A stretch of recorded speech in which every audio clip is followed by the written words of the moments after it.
بسم اللہ الرحمن الرحیم۔ السلام علیکم ورحمۃ اللہ۔ کتابوں میں جنت اور حور کی ترغیب کے لیے ایک قصہ بہت زیادہ مشہور ہے، سوچا آپ سے شیئر کر دوں تو شروع کرتے ہیں۔ شیخ عبدالواحد بن زید رحمۃ اللہ علیہ فرماتے ہیں کہ ایک مرتبہ ہم نے جہاد کی تیاری کی۔ میں نے اپنے ساتھ والے رفیقوں سے کہا کہ جہاد کے فضائل میں ہر ایک شخص دو آیتیں پڑھنے کے لیے تیار ہو جائے، تو ایک شخص نے یہ آیت پڑھی، ان اللہ اشتری من المؤمنین انفسهم واموالهم بان لهم الجنہ۔ ترجمہ یعنی بے شک اللہ تعالیٰ نے مسلمانوں سے ان کی جان اور مال اس قیمت پر خریدی کہ ان کے لیے جنت ہے۔ یہ آیت سن کر ایک لڑکا جو 14-15 برس کی عمر کا تھا اور اس کا باپ بہت سا مال چھوڑ کر مر گیا تھا، کھڑا ہوا اور کہا، اے عبدالواحد، کیا اللہ تعالیٰ نے مسلمانوں کی جان و مال جنت کے بدلے خرید لی؟ Sign up interrogation. شیخ نے فرمایا، ہاں بے شک اس نے خریدی۔ اس نے کہا، تو میں گواہ کرتا ہوں کہ میں نے اپنا مال اور جان جنت کے بدلے میں بیچ دی۔ میں نے کہا، دیکھ، خوب سوچ سمجھ لے، تلوار کی دھار بڑی تیز ہوتی ہے اور تو بچہ ہے، مجھے خوف ہے کہ شاید تجھ سے صبر نہ ہو سکے اور عاجز ہو جائے۔ اس نے جواب میں کہا، یا شیخ، میں اللہ سے معاملہ کروں اور پھر عاجز ہو جاؤں، اس کے کیا معنی؟ میں خدا تعالیٰ کو گواہ کر کے کہتا ہوں کہ میں نے اپنا سب مال اور جان فروخت کر دی۔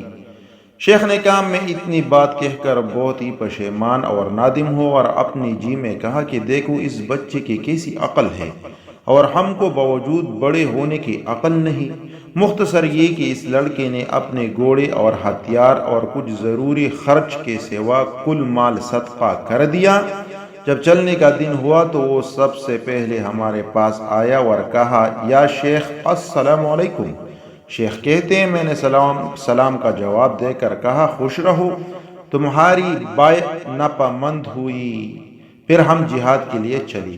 اس لڑکی کی یہ حالت تھی کہ راستے میں دن کو روزہ رکھتا اور رات بھر نماز میں کھڑا رہتا اور ہماری اور ہمارے جانوروں کی خدمت کرتا۔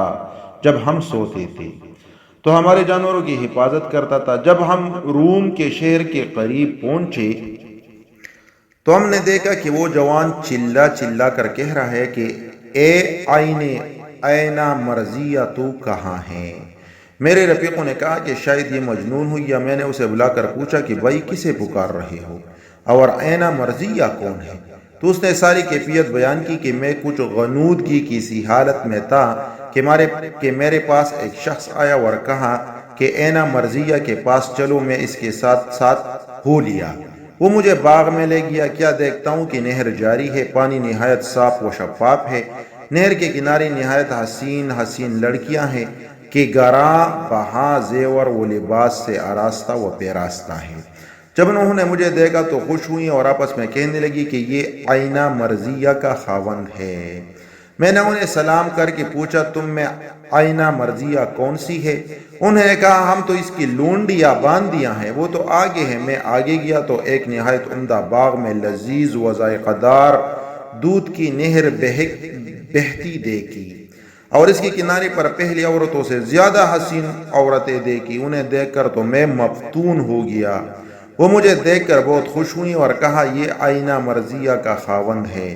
میں نے پوچھا، وہ کہاں ہے؟ کہا، وہ آگے ہے، ہم تو اس کی خدمت کرنے والی ہیں، تم آگے جاؤ۔ میں آگے گیا، دیکھا تو ایک نہر خالص مزیدار شراب کی جاری ہے اور اس کے کنارے ایسے حسین و جمیل عورتیں بیٹھی ہیں کہ انہوں نے پہلے سب عورتوں کو بلا دیا۔ میں نے سلام کر کے ان سے پوچھا کہ آئینہ مرضیہ کیا تم میں سے ہے؟ تو انہوں نے کہا کہ نہیں، ہم سب تو اس کی کنیزیں ہیں، وہ آگے ہے، تم آگے جاؤ۔ میں آگے گیا تو ایک چوتھی نہر خالص شہد کی بہتی دیکھی اور اس کے کنارے کی عورتوں نے پچھلی سب عورتوں کو بلا دیا، یعنی اتنی زیادہ وہ خوبصورت تھی۔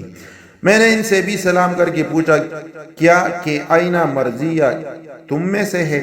انہوں نے کہا، اے ولی اللہ، ہم تو اس کی لونڈیاں باندیاں ہیں، تم آگے جاؤ۔ میں آگے چلا تو کیا دیکھتا ہوں کہ ایک سفید موتی کا خیمہ ہے اور اس کے دروازے پر ایک حسین لڑکی کڑی ہے اور وہ ایسی عمدہ زیور و لباس سے آراستہ ہے کہ میں نے آج تک کبھی نہیں دیکھا۔ جب اس نے مجھے دیکھا تو خوش ہوئی اور خیمہ میں پکار کر کہا، اے آئینہ مرضیہ، تمہارا خاوند آ گیا۔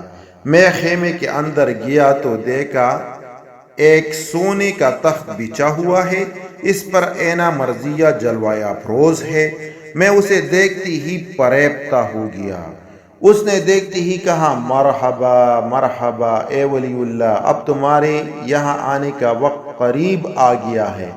میں دوڑا اور چاہا کہ گلے سے لگا لوں اس کو۔ اس نے کہا، ٹھہرو، ابھی وقت نہیں آیا اور ابھی تمہاری روح میں دنیاوی حیات باقی ہے۔ آج رات انشاءاللہ تم یہی روزہ افطار کرو گی۔ میں یہ خواب دیکھ کر جاگ اٹھا اور اب میری یہ حالت ہے کہ صبر نہیں ہوتا۔ شیخ عبدالواحد فرماتے ہیں کہ ابھی یہ باتیں ختم نہ ہوئی تھی کہ دشمن کا ایک گروہ آیا اور اس لڑکے نے سبقت کر کے ان پر حملہ کیا اور 9 کافروں کو مار کر خود شہید ہوا۔ تو میں اس کے پاس آیا اور دیکھا کہ وہ خون میں لت پت ہے اور کلکلا کر خوب ہنس رہا ہے۔ تھوڑی دیر نہ گزری تھی کہ اس کا طائر روح قبض عنصری سے پرواز کر گیا۔